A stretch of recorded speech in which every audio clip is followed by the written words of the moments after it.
Recording.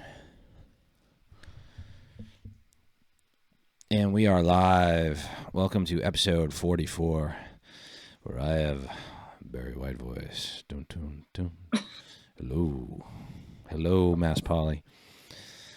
I'm a little under the weather, but I'm powering through because I'm a champ, podcasting champ of Massachusetts right here. I feel like, what was that episode of Friends, Phoebe? Where it's like I don't watch Friends, so I have no idea what you're talking about. You don't know. There's an episode where Phoebe gets sick and she has this sexy, raspy voice where she's singing at the coffee shop.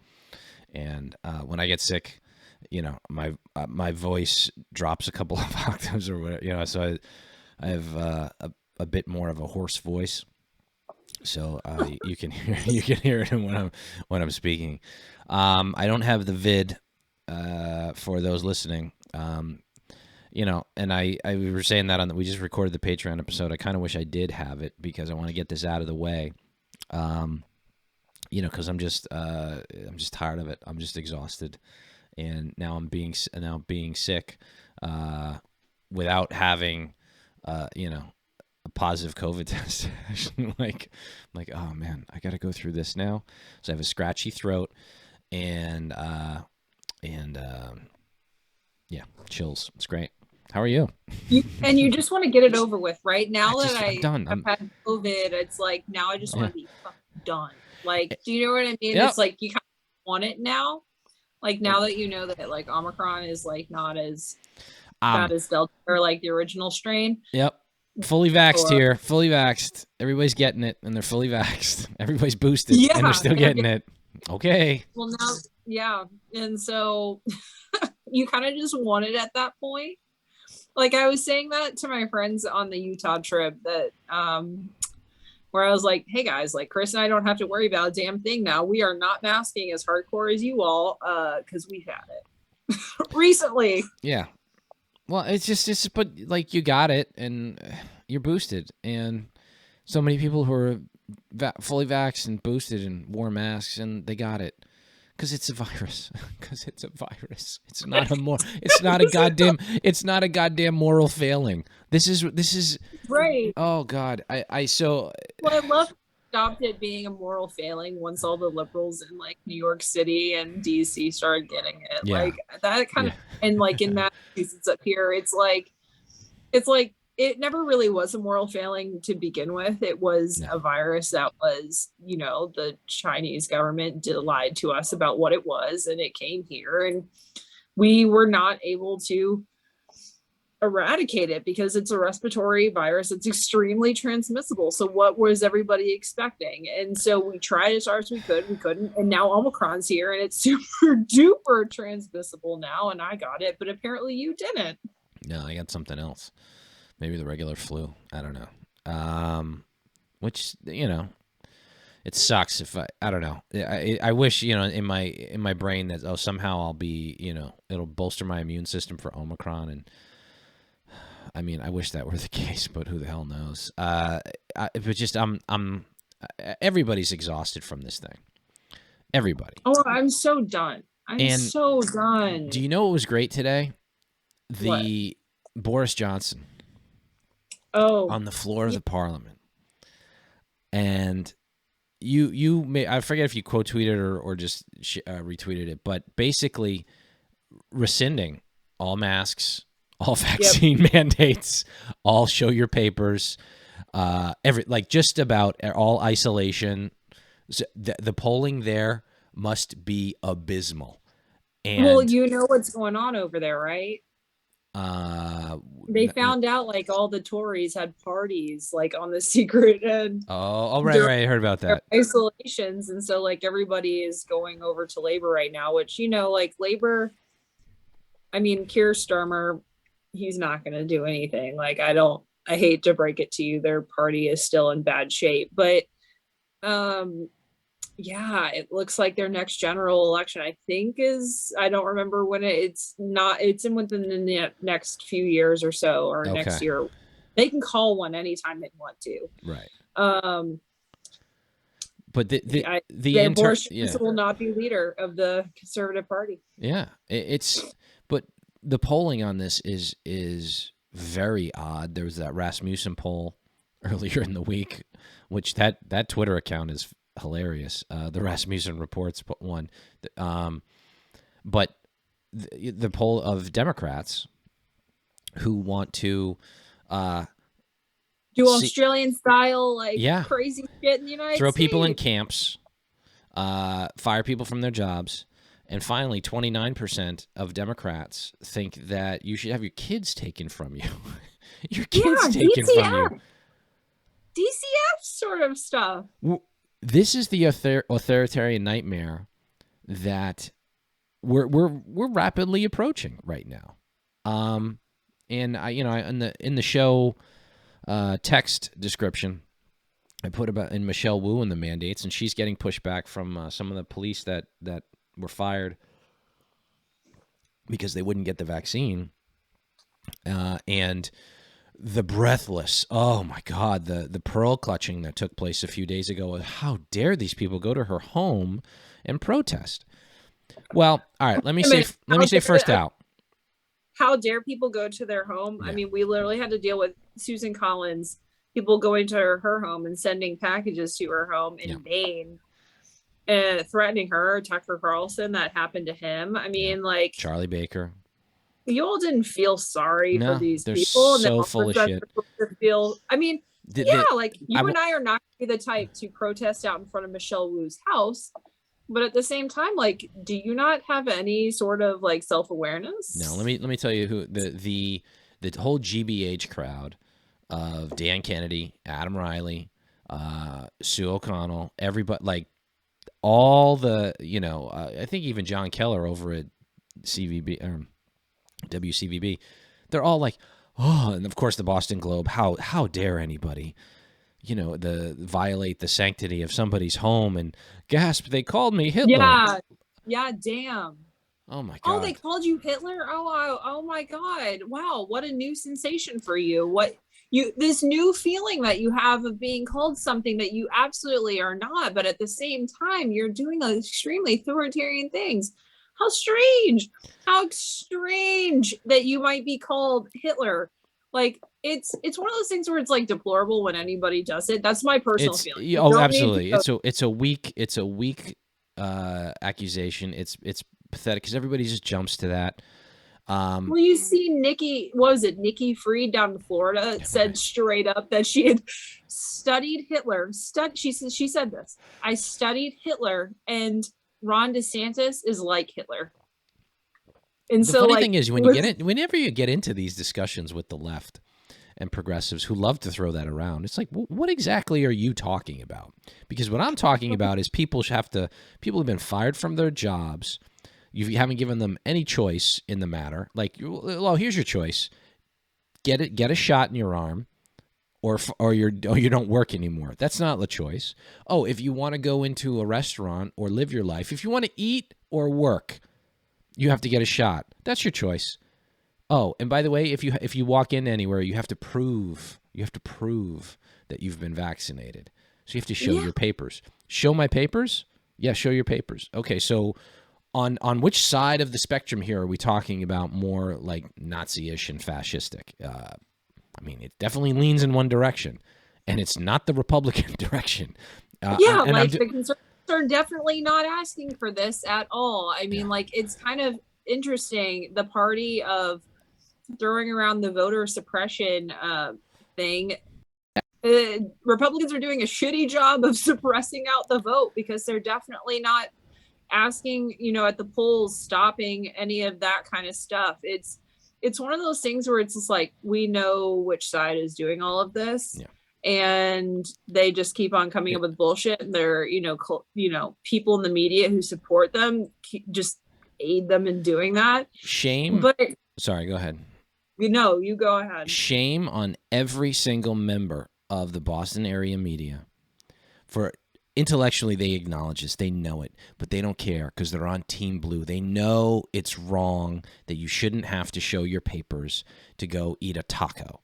You shouldn't have, you shouldn't have to go show your papers to go watch the Celtics, even though the Celtics themselves are exempt from this mandate. It is beyond parity that we are moving towards a social credit score, much like China, because this is what it's going to move into unless the stuff is rescinded. They need to drop it, full stop. And let me say this, and I've been hemming and hawing about this. I sent it to you in the DMs. I am thoroughly fucking disappointed with Charlie Baker on this matter. And I'm going to call him out for it because it's wrong. It's wrong that somebody should have to show their papers to go watch a ball game, to see a movie, to go to a restaurant, to eat, to live their life. And, you know, a few months and weeks ago, it was like, well, I don't really support that, but I'm going to help build an app that actually supports that. Well, if you don't support something, you don't do things that actually support that thing you don't support. Okay? And, you know, I cannot describe how this is like. This is the biggest encroachment on our freedoms that we've seen in quite some time. Okay, people for the past 10 years, all we've heard about is an authoritarian takeover, and you couldn't really point to any specific thing that Trump did or maybe Obama did, or I mean, low level stuff. This is very clear. You are in a registry.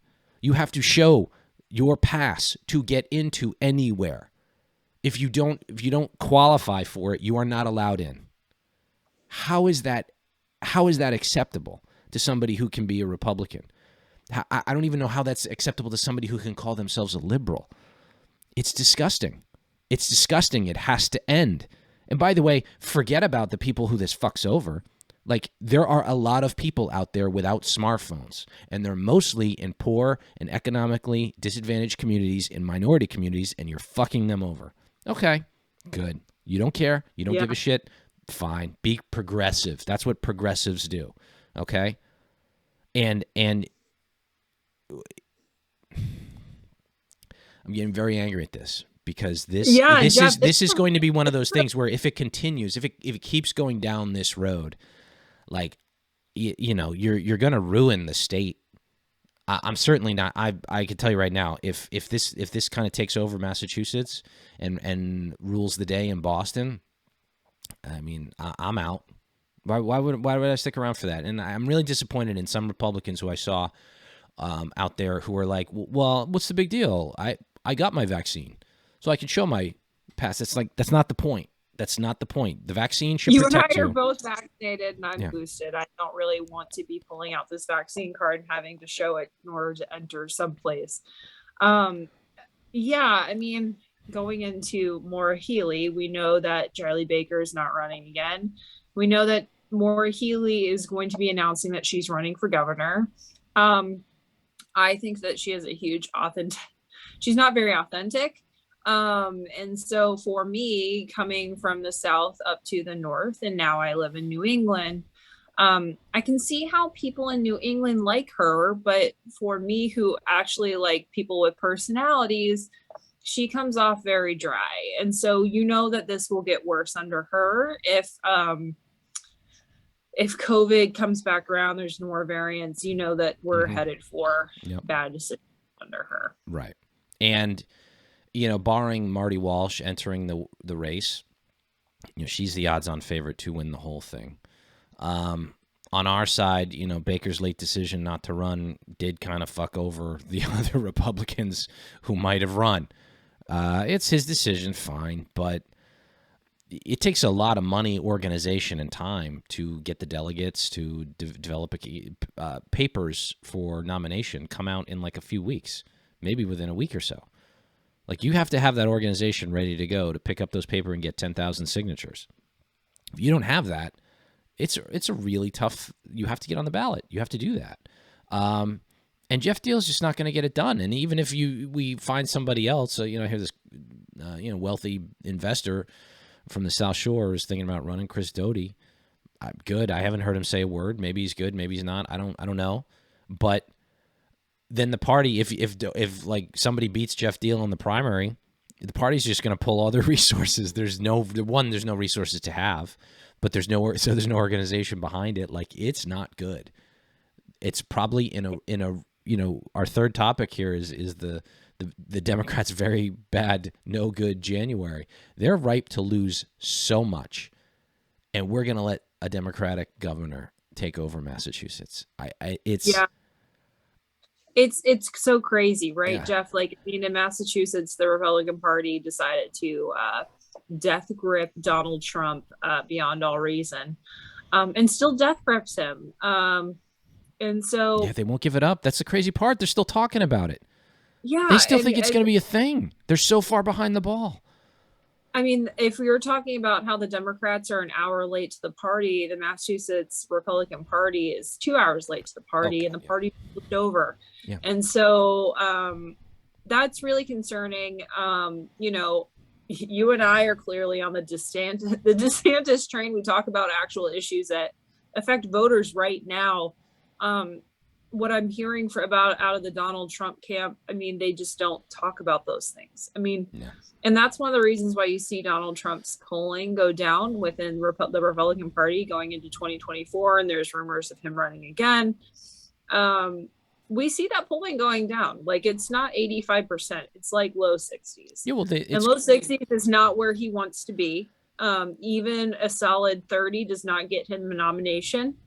And so you're going to see after midterms, other Republicans surging into that primary and getting popular. Well, he wants to refight the 2020 election. The reason why he won't talk about issues is because his only issue is he thinks he won 2020. Well, you know that old saying, it's like the generals who fight the last war. Right. Yeah. That's what Donald Trump is doing right now, and it doesn't matter. Like, he's not bringing in what he used to. I mean, rally-wise, they're tiny. And so, yeah, I mean, it's going to be a problem for him. It's a problem for us, too. The Republican Party in Massachusetts should not be doubling down on Donald Trump, especially in going to 2022 when we have a governor's race. We could pick up, like, there's some decent candidates out there. I want to say Jesse Brown. Is that his last name? Running then in the 9th on the Cape Cod. Good candidate. It could be, you never know. Could be a wavy, or we could be focusing on state legislative seats in winnable districts. But we have no money and we have no infrastructure because Jim Lyons is an idiot and incompetent, just like Joe Biden. He's Massachusetts Joe Biden. And we're seeing that, and we're royally fucked. And by the way, when I say we, I don't just mean like the Republican Party in Massachusetts. I mean the citizenry. Like, do you know Charlie Baker was largely popular because he was a check on the unbridled progressive insanity that would take place in the state legislature. Okay, Maura Healey is not going to be that check. She's going to cajole it. You're going to see taxes go up. You're going to see insane education policies. You're going to see explosion of union power in the state. It's teachers unions, especially. If you're disappointed with the education your kid's getting, well, too bad. Good luck. There will be. I think there's a high likelihood Maura Healey or maybe Sonia Chang Diaz, who knows? They California, Massachusetts. It's possible. Our weather's not that good. I mean, they'll raise taxes. People will split. They'll be gone. There's not. I mean, Florida is bringing in a ton of people right now. Like, everywhere. California lost a congressional seat. I don't think Massachusetts is going to be on that level, but they lost a congressional seat, like, in California. That's pretty big. That's a huge loss of population. And so, yeah, it's going to be bad. Like, I mean, and it could be good. That's the thing. It could be good. It could be good. It could have been good. Like, Maura Healey has no personality and is like, loves that lefty shit, and it just and they're gonna kiss her ass. The Boston Globe and the TV, they're just gonna like, what's your favorite color? Massachusetts Hillary Clinton, and I just don't like. That's one of the things I don't like, right? Like how the Massachusetts media bubble just like takes relatively smart, and I mean relatively smart, successful women, and they just kiss their ass like it and throw them softball questions and don't really get into how intelligent they are. I mean, like, they do it with Liz Warren all the time, and it's like, come on. It's a joke. It is a joke. I mean, and there's Liz Warren saying that, big supermarket is trying to screw you. Whereas supermarkets get like 2% profit. Like, does anybody, a side question, do you think anybody actually takes her seriously anymore? Yeah, I think Democrats are so loony. They do. They do? Okay. I don't know. I think they believe the big what she was trying to say, like big meat is trying to like raise meat prices and stuff. Jeff is fucking insane. Like when she was doing the supermarket stuff, I was like, no. Supermarkets do not draw a profit. Like it's maybe a 1 or 2% profit margin. It's so slim. It's so slim. No, it's oof. It's going to be terrible. And I'll tell you one thing that's disappointing throughout this is the lack of pushback from Governor Baker. I mean, the thing is, like, you have another year left in office. Okay, what are you going to do with it? And by the way, the campaign account's got $1 million in it or whatever it is. Maybe he's done. Maybe he's like, you never know. One day, maybe he throws his hat in the ring for something, or maybe you're secretary of something in the DeSantis administration. Okay, I mean that's a possibility. But leave on a high note. Like the winds of change are blowing. We saw what Boris Johnson did today. You see how there's pullback from the mandates all over the place. Yeah, all over the place. Are you going to be slightly ahead of the curve? Don't be behind the curve. Push back. Put through an executive order like Glenn Youngkin did that says it's parents' choice if you want to wear your mask in a school. And then they will sue some districts. What's that? They're going crazy over that. Arlington Schools is going nuts over them saying, or the Youngkin administration saying that you can make a choice for your kids to wear masks, acting like they're completely taking it away. It's like, no, you can choose to wear it. Yeah. Put through that executive order, okay? Let them come at you. Fight the good fight. Turn the policy around on showing your vaccine passport.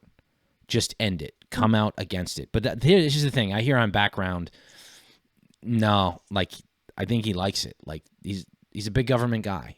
Okay. But this is do you see the creeping problem with this? It's not going to end. If this Omicron wave diminishes, I have no confidence that Michelle Wu will pull back on any of these mandates. It'll just shift to something else, general health and safety and welfare. And a bunch of people will be screwed in the process. And I tweeted this today. Not that anybody cares, but I think it's important. Like, I'm a big fan of the Kirk Minahan show. I like that podcast. He's funny. Anyway, I bought tickets to his live show way back, and it kept getting postponed because of COVID at the Wilbur Theater. And the Wilbur Theater sent out an announcement saying, well, due to the mandate, you're going to have to show your proof of vaccination. Now, like I said, we both said we're in favor of vaccinations. I'm vaccinated. You're vaccinated. Today I was like, if I'm telling people not to obey and do not comply, I can't do it. So I'm going to give, and if the mandate's still in place when the show is this spring or summer, I'm giving up my ticket. I'm not going in. I was offered Celtics tickets, and one, I'm not feeling that well, but also I really thought twice. I was like, this is for me. Am I really gonna? What's it worth?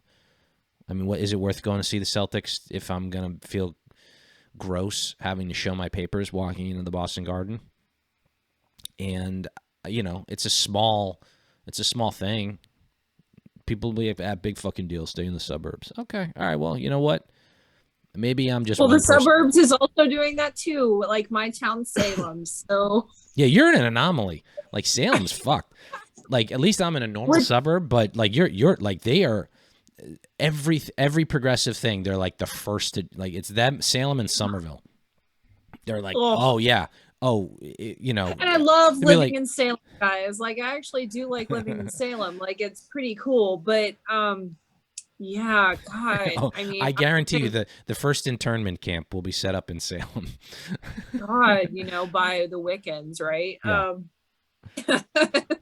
But they, I mean, I still go to Starbucks every morning and I make sure not to wear my mask right when I walk in, and ask me for my vaccination card in Salem. Here's the which apparently is required to enter the building. So here's what you do. If they're an employee, politely say no. If they're a dick about it, you can sternly say no. If another customer gets in your face about it, tell them to go fuck themselves. And I'm not kidding. That is what, the employee is just doing their job. Just politely say, no, I'm not going to do that. You're violating my civil rights. Please give me. And they don't care. The employees probably don't care. They don't care. They just have to ask. They don't want to cause an issue. Oh. They don't want to do that. So so don't be a problem with them. Like there was a guy that hit an employee of Pizzeria Regina in the North End for asking him to wear a mask when he comes. Oh, sorry, when he came into the store the other day. Obviously wrong. Obviously, you should not be, throwing punches at employees of restaurants. You can still politely say no. Tell them that they're violating your civil rights, which they are. It's a mandate. There's no legislature that passed this, and it's all going to get fought out in the courts anyway and wind up being unconstitutional. Thank you, President Trump. So you have to toe the line. You can't say I don't like this stuff and then obey it. So yeah, I'm not going to be going into Boston and doing recreational things, or if I do, I'm not showing my vaccine card, or I'll politely decline and just walk right in. If they throw me out, they throw me out. But a line's got to be drawn, and Michelle Wu is just. She's in over her head, and the ass kissing, even WGBH was giving her. Like, they tweeted out one of the clips about some kid asking her about cookies or something today. Like, there not major protests. There were minor protests at her home, and forget about the issue at hand. They didn't even talk about it. But they're carrying, the GBH, Boston Globe, is carrying water for her. They talk about how it's an anti-vax protest when it's not really. It's an anti-vaccine mandate protest. They twist everything. I had to call out the editor, and kudos to Peter Kazis for changing the title. But why was the title that way to begin with? The woman who wrote the article follows me on Twitter and might even be watching this. When she wrote that, it was very clear in her piece that it said anti-vaccine mandate. She wrote a clean article. And I know she probably didn't write the title because sometimes those get twisted. But somebody else wrote the title, and they made it appear that it was an anti-vax protest. And this is the most insidious part of this from these insipid liberals like Sue O'Connell, who I used to do. I see when you go back and forth with her, and they are on Facebook and on Twitter. It's an intentional lie that they're saying this is anti-vaccine protests. It is not. There are those people out there that are kooky. This is anti-mandate. It is very clear, and every time you do something, you report it and talk about it in a dishonest way, everybody sees it, and you lose a lot of credibility if you have any left, and nobody takes you seriously. This is where you get the criticism from, right? Like, when you don't report it correctly, like, we're going to criticize you. Like, when CNN doesn't report something correctly, like, we criticize them. Like, when MSNBC does everything every single day that is Looney Tunes crazy, we criticize them. Like, if you're not going to say this correctly, like, yes, the issue is the vaccine passports. It's not the vaccine itself. You and I are both vaccinated. Like, we promote the vaccine because we want, this pandemic to be over. We want the therapeutics to come out and be approved. Like, we support the science on this. We don't want to show a card. Like, we don't want to do that. Okay. Like, that's the thing. We want to return to normal. This is not normal, and no one has to pretend it's normal either. So why are you all acting like it's normal? It's not normal. It's not normal to wear a mask all the time. It's not normal to show your vaccination status like you're in a third world country in the middle of Boston. It's not normal. It is not, but they like it. And here's what's abundantly clear by now, with all the reporters over at GBH and the rest of them at the Globe too. They don't believe the vaccine works. They really don't. And why? Because if they believed the vaccine worked, they'd act like it. But Renee Graham is vaxxed and maybe double boosted and will not leave the house without an N95. And Philip Martin over at GBH is talking about how he was so happy to show that his papers because he knew he was surrounded by other people who were vaccinated. And you're more likely to get Omicron, so good luck. Yeah, bud. Where you're more likely to get Omicron, but if you're that scared, stay home. Honestly, for one, like, we have to live our lives, and you have to be told that you are the crazy ones, because you are. And if the vaccines work, then people should act like them. The vaccines protect you. The little piece of paper that you have to show, or the little app with your QR code, does not protect you. That's not what does it. It's the vaccine. So act like it. And here's the thing, Kaitlin, I'm going to keep hammering these fucks until this is over. I will never stop doing it until it's done, because they need to be told. They need to be put in their place. They need to be cast out as the unintelligent, unscientific, unthinking people that they are. They won't ever debate it. They won't ever discuss it. They'll only lie and twist the story to be anti-vaccine instead of anti-mandate. They'll twist it about how people are somehow safer with a cloth mask over their face, and they're not.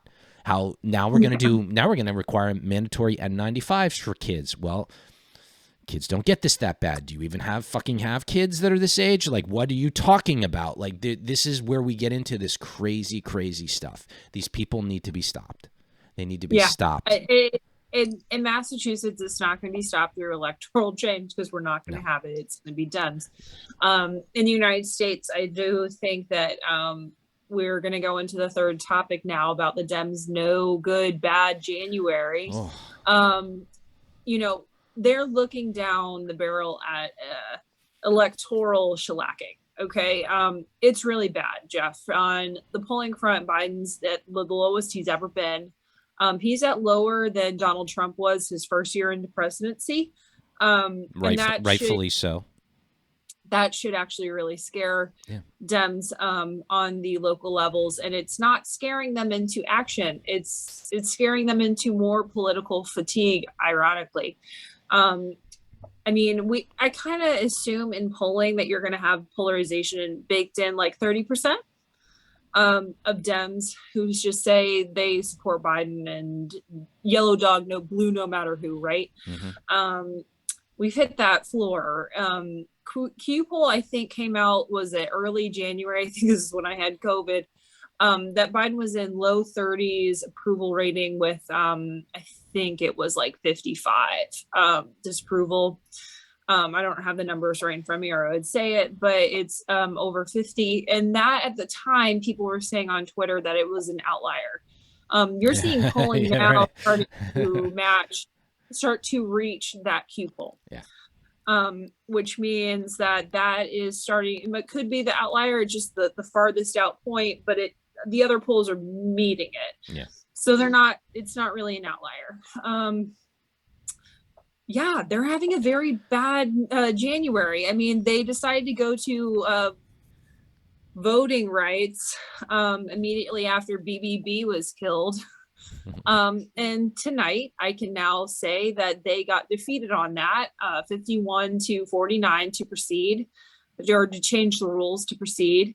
And so, I mean, like, they're having a bad, we talked about this on the closed episode. They're acting like they have these high majorities in the Congress. They don't have these high majorities. They were not elected to be transformative government. And this is what's happening. And they're having bad polls. They're not focusing on issues that matter to Americans.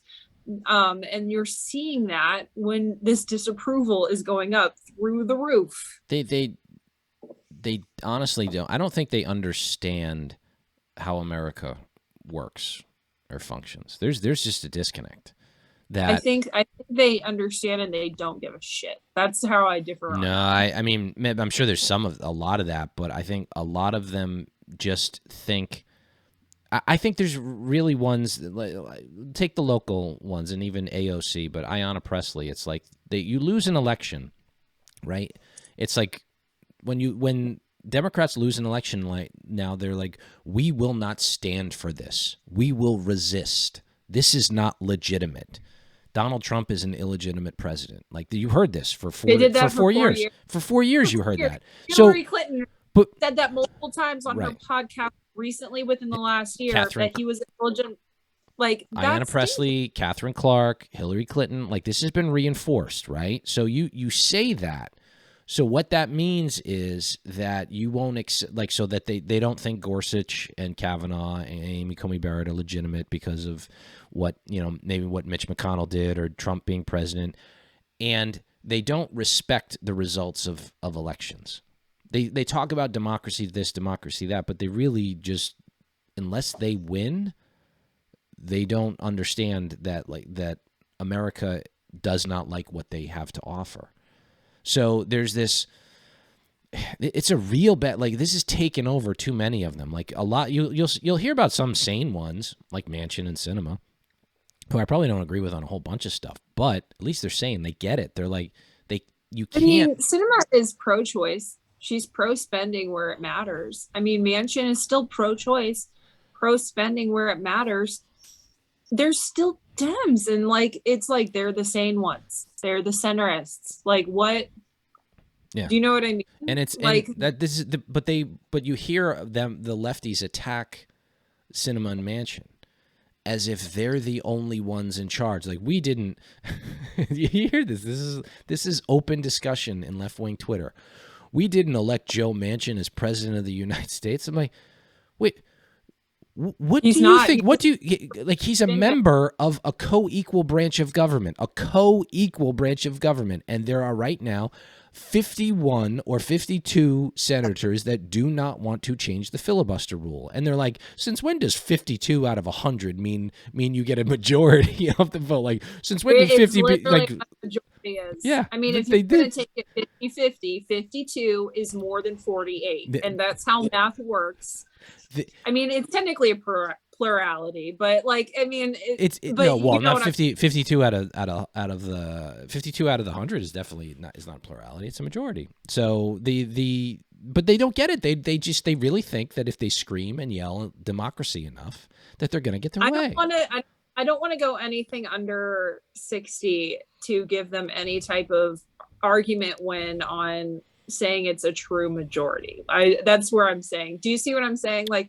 I don't want us to move the Overton window where it needs to be 50, and that's where your majority is, to have the legislative filibuster go bust. Okay. I want 60 to stay where it is. 52 is still larger than 48. You all lost the argument. This is done. That's a fair point. And here's what I think is funny. There's a lot of senators, I would say at least half a dozen, that don't want to get rid of the filibuster anyway. But they're they're behind. Chris out of Delaware doesn't want to get rid of the filibuster. He got.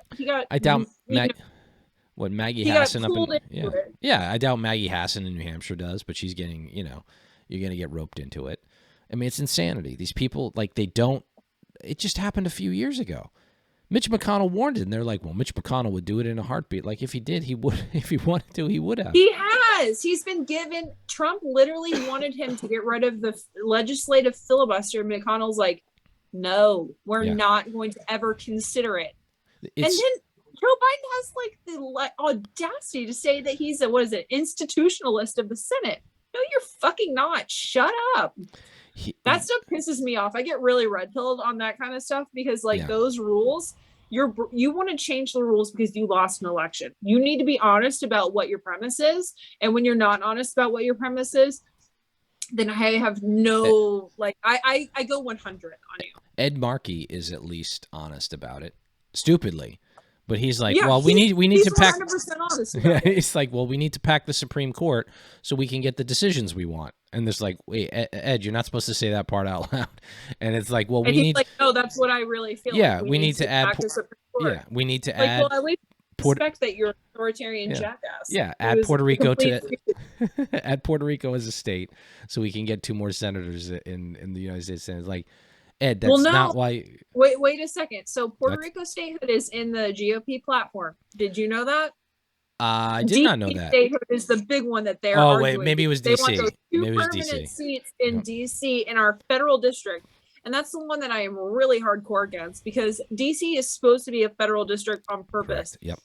Yep. PR has an actual way to statehood, and I am fine with them at least trying to become a state. I am not okay they with never DC want to, though. A state ever. They never want to. Well, they don't. You don't. You don't want to be taxed for statehood. Yeah, there's no advantage for them. They don't want to be taxed the same way we are. No. No, but I mean, this is who you're dealing with. These people are not serious people. They're not serious people. The thinkers at the Boston Globe and on local media, just and our local politicians. And here's how bad it is, though. This is, and I'll end my point with this if you want to wrap up after me. But like, they're that bad, and we can't beat them because our party organization, the people in charge of our party, or I should say the person in charge of our party, our idiot chairman, can't leverage what will undoubtedly be one of the biggest red waves in the history of waves, and we're likely to not even hold serve. Maybe we'll gain a seat. And if we do, it won't be because of the party. It'll be because of that individual candidate. That's how depressed and pathetic we are. So, look, in 2022...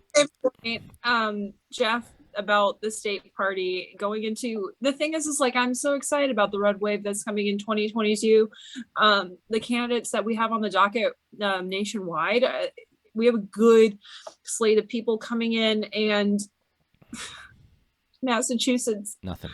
I'm sending money out of the state. Yeah. Like, that's the thing. Like, I don't think that the Mass GOP understands is like, when I go on WinRed to donate, I'm giving to outside of state. Yeah. And like, because they have a chance to win, and I want that money to go to winners. Yeah. I'll donate to a few local candidates. For sure. I will donate to local people. So don't worry. But not to the state party, because it will just be, it'll go to waste. We don't want it going to Jeff Field. It's a real shame. And there's no amount of time that can even make up for it. We're potentially screwed. So look, Boston media, take a lap, enjoy your coronation of Maura Healey or whomever it's going to be. Keep kissing Michelle Wu's ass. Write more fluff pieces about how she's transformative or this and that. But if she's guided by progressive policies, the city will deteriorate. It just will. I mean, so hopefully she doesn't do those things, and hopefully some sanity rules the day. And just pull back. Just be normal. Just be normal, and you'll be fine. Yeah. For all I might disagree with Marty Walsh on, he was just normal. Kept the streets pretty safe. Filled the potholes. Did what he could with the schools. That's kind of what your job is. All you really need to do. Yep.